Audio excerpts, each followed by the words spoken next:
ഒരിക്കൽ നമ്മൾ ഈ ആത്മീയ മണ്ഡലത്തിലേക്ക് പ്രവേശിച്ചു കഴിഞ്ഞാൽ, പ്രിയപ്പെട്ടവർ, നമ്മുടെ ഈ ഹിതം, നമ്മുടെ ഇഷ്ടങ്ങളുണ്ടല്ലോ, ഈ സ്റ്റബേൺ ക്യാരക്ടർ, ഈ മർക്കടമുഷ്ടി, ഈ പിടിവാശി, ഈ പ്രതികാര ചിന്ത, ഈ കോപിക്കുന്ന സ്വഭാവം, ഇതാണ് ഈ തിരശീല. ഇത് കീറിയാൽ, ഇത് നീ പരിശോധിച്ച് ഈ ഹൃദയത്തെ നീ വെളിപ്പെടുത്തി അനുതാപത്തോടെ ഏറ്റുപറഞ്ഞ് ഈ തിരശീല ഒന്ന് കീറിയാൽ അവിടുത്തെ സന്നിധിയിൽ ആനന്ദത്തിൻ്റെ പൂർണ്ണത. ഈ ആനന്ദം അനുഭവിക്കാത്തത് കൊണ്ടാണ് നമ്മൾ ഒരു കാരണവശാലും നമ്മുടെ ഈ മർക്കടമുഷ്ടി നമ്മൾ കളയാത്തത്.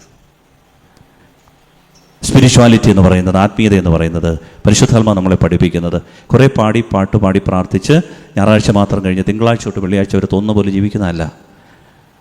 എല്ലാ ദിവസവും നമ്മുടെ ഇഷ്ടങ്ങളെ ബലി കഴിക്കാനാണ് എൻ്റെ പ്രിയപ്പെട്ട ദൈവ പൈതലെ നിന്നെയും എന്നെയും വിളിച്ചിരിക്കുന്നത്. ഇതാണ് സ്പിരിച്വാലിറ്റി. ഇല്ല എങ്കിൽ നമുക്ക് സംഭവിക്കാൻ പോകുന്നത് എന്തെന്നറിയാമോ?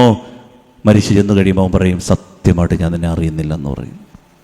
ആരെങ്കിലും എന്നെ അനുഗമിക്കാൻ ആഗ്രഹിക്കുന്നെങ്കിൽ അവൻ തന്നെ പരിത്യജിച്ച് തൻ്റെ കുരിശമെടുത്ത് എൻ്റെ പിന്നാലെ വരിക. ഇത് കുറേ അച്ഛന്മാർക്കോ കുറേ സിസ്റ്റേഴ്സിനോ കുറേ അൽമാർക്കോ പ്രേക്ഷിതർക്കോ വേണ്ടി മാത്രം പറഞ്ഞതല്ല. ആരെങ്കിലും എന്നെ അനുഗമിക്കാൻ ആഗ്രഹിക്കുന്നെങ്കിൽ, ദിസ് ഈസ് കോൾഡ് ഡിസൈപ്പിൾഷിപ്പ്. ഇതാണ് ശിഷ്യത്വം. ഇതെല്ലാവർക്കും പറഞ്ഞിട്ടുള്ള വിളിയാണ്. ഇതെല്ലാവർക്കും പറഞ്ഞിട്ടുള്ള വിളിയാണ്. തന്നെ പരിത്യജിക്കുക, സെൽഫ് ഡിനയൽ. ഈ വില്ലുണ്ടല്ലോ, ഈ സ്റ്റബേൺ വിൽ, ഈ സെൽഫിഷ് വിൽ, നിന്റെ ഇഷ്ടങ്ങൾ നിറവേറ്റിപ്പോകുന്ന, നിന്നെ ഒന്ന് ഞോണ്ടിയാൽ, നിന്നെ ഒരു വഴക്ക് കേട്ടാൽ, ഒരു പ്രശ്നമുണ്ടായാൽ പിന്നെ ഇരുന്ന് ഓങ്ങിക്കൊണ്ടിരിക്കുന്ന, തകർന്നു പോകുന്ന ഈ അവസ്ഥ ഉണ്ടല്ലോ, ഇതിന്റെ അർത്ഥം ഈ ഈഗോ, ഈ തിരശീല, ഇത് കീറണം. ഇത് കീറിയാലേ ആത്മീയതയിലേക്ക് പ്രവേശിക്കാം.